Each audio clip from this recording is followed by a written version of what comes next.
사이클입니다. 자, 부동산 사이클뿐만 아니라 우리 경제 자체가 다 사이클로 움직이고 있는데, 자, 이 사이클에 대한 이해와 그리고 또 믿음이 여러분들의 자산을 지켜주고 또 여러분들의 자산을 늘려줄 수 있는 어떤 핵심 포인트다라고 말씀을 좀 드려보도록 하겠습니다. 자, 최근 들어서는 이제 아파트의 가격들이 이제 보합 내지는 약간 하락으로 접어들고 있는데, 자, 지난 6월 넷째 주 아파트 매매 가격 지수를 살펴본다라고 하면 뭐 수도권을 비롯한 전국이 약간 하향세로 진행되고 있습니다. 불과 몇 개월 또는 불과 몇 년 전 하더라도요, 상당히 빨간 불이 들어올 정도로 상당히 두꺼웠던 시장이었었는데, 자, 최근 들어서는 이렇게 하향세로 접어들었었는데, 자, 이런 것들이 과연 계속적으로 하락으로 갈 것인지 또는 앞으로 이런 하락세가 계속 지속되면서 과연 또 상승은 있을지에 대한 것들이 상당히 궁금할 수밖에 없는 상황입니다. 하지만 지금까지 보았던 이런 사이클들이 여러분들에게 또한 어떤 믿음을 줄 수 있는 그런 부분이 있지 않을까라는 마음에서 여러분들에게 오늘 사이클에 대한 얘기를 좀 해드리도록 하겠습니다. 자, 지금 보시는 것들은 지난 2012년부터 대략 한 10년 정도 가까이 전국 아파트 매매나 또는 전세 가격에 대한 지수와 변동률을 나타내는 것이 되겠습니다. 자, 이런 17년도에 문재인 정부가 들어서면서 그 과거에는 이 부동산 가격 하락세가 지속되다가 17년도부터는 이제 상승으로 좀 접어드는 어떤 그 터닝 포인트가 되고 있었는데, 자, 이런 가격 지수를 살펴본다라고 하면 2012년도에서부터 약 15년도까지는 하락해서 약간의 상승을 가고 있다가 2019년도에 부동산 정책으로 인해서 약간의 하락세를 지속하다가 지금 상승을 굉장히 크게 했었던 약 2년간 상승을 크게 했었던 해가 되지 않았나 싶습니다. 자, 하지만 지금 보시는 것처럼 약간의 보합세를 지금 유지하고 있는데, 자, 이런 것들이 과연 우리가 부동산 시장에서 어떤 영향을 미칠지에 대한 부분들이 상당히 좀 궁금하지 않을 수가 없겠습니다. 자, 그래서 그 다음으로 생각해 본다면 지금 현재 아파트에 대한 침체 원인을 봤을 때는 무엇이 있을까 보면 그동안의 급격한 부동산 가격 상승, 지금 좀 전에 보셨던 것처럼 한꺼번에 갑자기 올랐던 이런 가격 상승의 흐름에 대해서 약간의 좀 피로감들이 많이 누적되어 있다라고 보실 수도 있겠습니다. 자, 부동산 가격은 상승과 하락을 계속적으로 반복하는데, 자, 이렇게 급격하게 상승을 하게 된다면 앞으로 가격이 또 떨어지지 않을까라는 어떤 그런 두려움이라든가 또는 회의감들이 느껴짐과 함께 최근 들어서 이제 발생하는 금리 인상, 자, 이런 것들이 금리 인상으로 인해서 지금 현재 주식이라든가 코인이라든가 여러 가지가 지금 하락세로 전환되면서 부동산에도 그런 영향이 지금 다소 미치고 있지 않을까 싶습니다. 자, 이런 것들이 과연 어떤 심리적인 부분도 있고요. 그리고 또 금리 인상에 따른 여러 이자에 대한 부담감, 이런 것까지 포함적으로 가고 있기 때문에 지금 부동산 시장은 약간 보합이나 또는 하락으로 접어들고 있다, 이렇게 보실 수가 있겠습니다. 자, 지금 최근 들어서 이 대출 금리가 올라감으로써 어떤 현상들이 발생하고 있는지를 한번 살펴보도록 하겠습니다.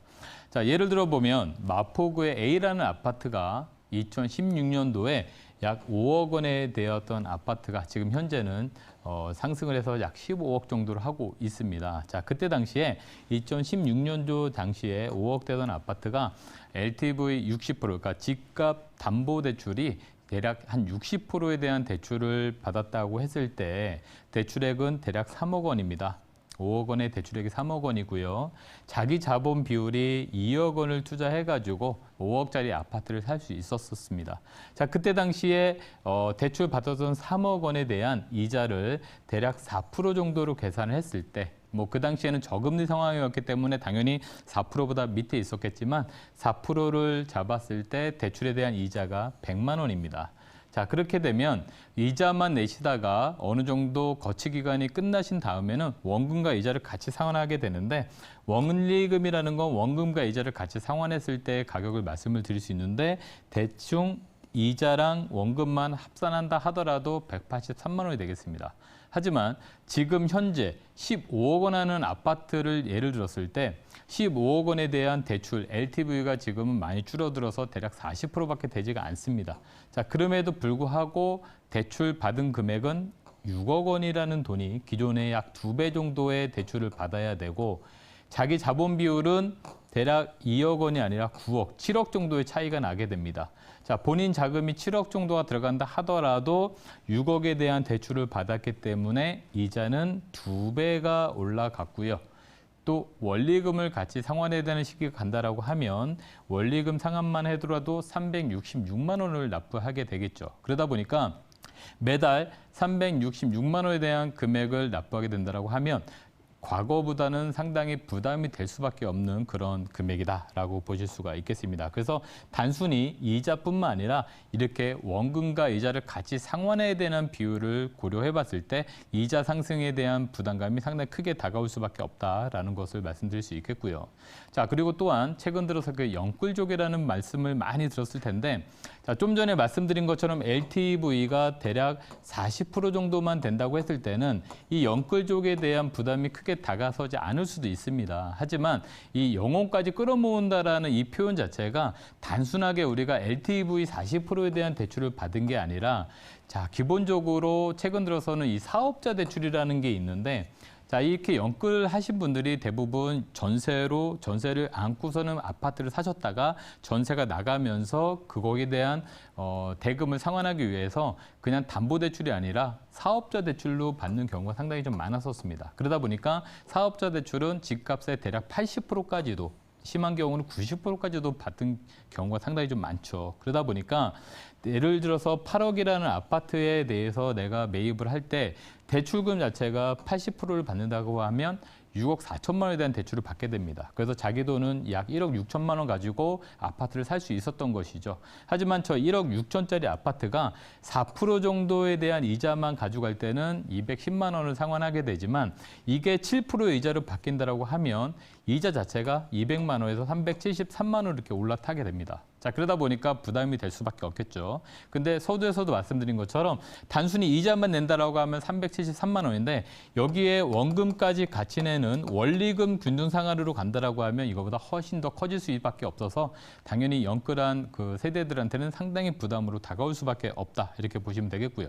자, 더불어서 이렇게 사업자 대출뿐만 아니라 내가 LTV를 제대로 받아서 대출을 담보대출을 받았는데 자, 직장 다니시는 분들 같은 경우에 신용대출을 또 추가적으로 받은 세대들이 상당히 좀 있습니다. 자, 그러다 보니까 주택담보대출만 하더라도 담보대출이기 때문에 이자율이 그렇게 높지를 않겠지만 신용대출을 받게 되면 신용대출에 대한 이자율은 상당히 좀 높을 수밖에 없고 지금처럼 변동금리 있는 상태에서는 부담이 상당히 좀 커질 수밖에 없습니다. 그래서 대략 8억 중에 담보대출을 50%만 받아서 4억을 받아서 했을 때는 이자율이 대충 133만 원 정도 수준이겠지만 만약에 신용대출을 받은 2억에 대한 이자가 거의 4억을 받은 대출 이자만큼이 올라가는 수준으로 올라가게 됩니다. 자, 그러다 보니까 이 담보대출 비율 플러스에서 신용대출을 이자를 냈을 때 또는 이 대출, 신용대출에 대한 이자율이 지금은 7%지만 만약에 이게 또 뭐 한 10%까지 이상 올라간다고 했을 때는 부담이 상당히 될 수밖에 없는 그런 자금으로 작용을 하게 됩니다. 그러다 보니까 이 비수도권이나 또는 비조정 대상 지역에서 발생했었던 이런 영끌에 관련된 것들이 상당히 부담스러운 금액으로 다가올 수밖에 없는 그런 상황으로 가고 있다. 그래서 갭 투자를 하신 분보다는 실거주자가 더 위험할 수도 있습니다. 자, 그거는 갭 투자들은 대부분 전세를 안고 사셨기 때문에 전세 금액이 따로 이자가 발생하는 것도 아니고 그런 부분에 있어서 좀 안전할 수 있지만 실거주자들은 오히려 변동되는 이자 때문에 상당히 좀 부담스러울 수도 있고요. 자, 조정 대상 지역에서는 LTV가 낮게 형성이 돼 있기 때문에 대출에 대한 비율이 높지 않았었지만 오히려 비조정 대상 지역에서는 대출의 비율이 상당히 좀 더 높다. 그래서 더 위험할 수 있다.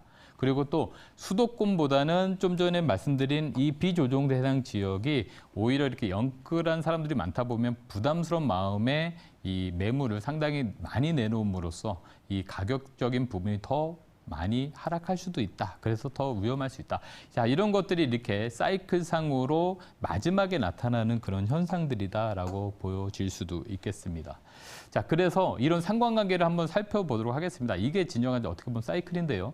자, 부동산이 상승했을 때는 강남 지역이 좀 더 빨리 상승을 합니다. 자, 그중에서도 브랜드의 대단지 아파트 위주로 상승을 하는데 자, 그 가운데서도 1층이라든가 탑층이라든가 좀 선호하지 않는 단지들이 그전에는 것들은 잘 팔리지도 않고 가격이 올라가지 않고 있다가 이런 것들이 팔리기 시작을 하면서 전체적으로 가격이 다 상승하게 됩니다. 자, 그러면서 이제 재건축이라든가 주상복합, 그동안 좀 소외됐던 그런 아파트까지도 상승하게 되면 전반적으로 그 영향이 강남 지역뿐만 아니라 전체적인 지역으로 좀 확산되면서 강북 지역의 아파트가 상승하게 되고, 자, 이름으로써 이제 부동산에 대한 가격 상승이 이제 규제책이 나오고 하면서 그동안에 아파트가 아닌 오피스텔이라든가 또는 여러 가지 준주택까지도 확장되는 현상을 좀 보실 수가 있습니다. 자, 그러다 보면은 진짜 공급 부족으로 여러 가지 아파트 가격에 대한 상승이 결론적으로는 재개발이나 재건축 같은 빌라까지도 상승하면서 전 지역으로 확산되는 모습을 볼 수 있죠. 그래서 우리가 투자할 때는 예를 들어서 강남 지역이 오른다라고 하면 그 다음 버전을 생각하면서 가는 이런 순환 구조를 조금 더 이해하시면 사이클에 대한 이해가 좀 더 빠르다라고 보실 수도 있고요. 자, 두 번째로는 이 주택 가격이 상승하면서 주택 가격 상승하면 당연히 정부는 규제 정책을 내놓을 수밖에 없습니다. 자, 반대로 생각해 보면 우리가 가격이 하락하면 완화 정책이 나올 것이고요. 당연히 주택 가격이 상승하면 규제 정책이 나오고 그런 것에 대한 풍선 효과라서 전 지역적으로 이제 가격이 움직일 수밖에 없고 분양이 잘 되고 수요가 많이 올리다 보니까 공급은 많이 증가됩니다. 근데 그 공급은 솔직히 수도권보다는 수도권 비수도권으로 더 많이 공급됩니다. 왜 그러냐면 수도권 같은 경우에는 공급할 수 있는 부분이 재개발이나 재건축밖에 없기 때문에 그렇죠. 그래서 이 수도권은 희소성이라는 게 생기게 되고요. 이 밖의 지역은 공급량이 상당히 많이 증가됨으로써 금리 인상까지 맞물린다라고 했을 때 주택 가격 하락으로 또 연결될 수가 있습니다. 자, 그래서 주택 가격이 계속적으로 하락하다 보면 이제 분양이 잘 안 되고 청약이 안 되다 보니까 이제 공급 주체도 공급을 좀 감소시키고 그러다 보면 또 미분양 주택에 대한 특별법이나 이런 게 나오면서 주택 규제가 또 완화되고 또 금리가 인하되면 또 상승하고 이렇게 이제 사이클적으로 좀 움직인다는 것이죠. 그래서 이런 표를 보시면서 내가 어느 상태에서 매도를 하시고 어느 상태에서 또 매수를 하셔야 될지를 좀 결정하는 그런 사이클적인 부분을 좀 보시면 좋고요. 자, 이건 간단하게 말씀드리겠습니다. 전세와 매매의 상관관계인데요. 전세 가격이 주택 가격이 상승하게 되면 매매 수요가 증가하고 공급 증가하면서 전세 물량이 증가합니다. 자, 전세 물량이 증가하게 되면 전세 가격이 하락을 하게 되는데, 자, 요번에 나온 규제책은 대부분 전세 물량이 증가할 때 소유자들이 대부분 들어가 살아야 되는 것들이 많이 나왔기 때문에 사실 전세 매물이 그렇게 많이 나오지 못했었습니다. 그러다 보니까 전세 가격이 하락하지 못했던 부분, 여기에서 약간의 오류가 생겼던 것이죠. 그래서 전세 가격이 하락하면서 여러 가지 이런 사이클을 타는데 여기에서 규제책 때문에 오히려 전세 가격이 상승하면서 갭 투자가 더 많이 일어났던 상황도 있었습니다. 그래서 항상 사이클이 똑같이만 움직이지는 않지만 기본적인 원리는 똑같기 때문에 이런 것들을 조금 더 눈여겨보시면 좋을 것 같고요. 자, 지금 보시는 것처럼 상승과 하락은 계속적으로 반복합니다. 자, 그리고 과거 IMF 때나 또는 2008년 서브프라임 모기지 때나 다 상승과 하락을 반복하지만 결국적으로는 우상향하더라. 자, 이거에 대한 믿음을 좀 더 가져가시면 앞으로 부동산 투자하시는 데 있어서도 굉장히 좀 도움이 되실 거라고 생각을 하고요. 자, 그리고 연도별로 아파트 가격 지수를 보면 과거에 86년도부터 2022년도까지의 가격대를 계속 보여주고 있는데 결국 우상향합니다. 그런데 2008년도부터 12년도 거를 조금 더 자세히 보겠습니다. 지금 보시면 수도권은 2008년도부터 12년도까지 갔을 때 8년도에서 대략적으로 가격이 하락하는 모습을 볼 수 있습니다. 이게 이제 수도권이고요. 자, 밑에 보시는 게 5대 광역시입니다. 5대 광역시인데, 자, 지역적으로 봤을 때 2008년도 기점에서 수도권은 떨어졌지만 광역시 기준으로 봤을 때는 완만한 상승세를 이어가는 모습을 볼 수 있습니다. 자, 이런 것들은 뭐냐?